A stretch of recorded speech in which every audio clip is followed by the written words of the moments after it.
শিৰতে থাপিলো শংকৰ শিৰোমণি,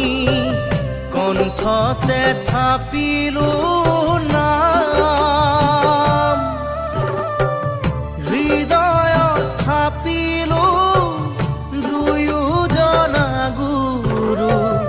যেতিয়াই বিচাৰ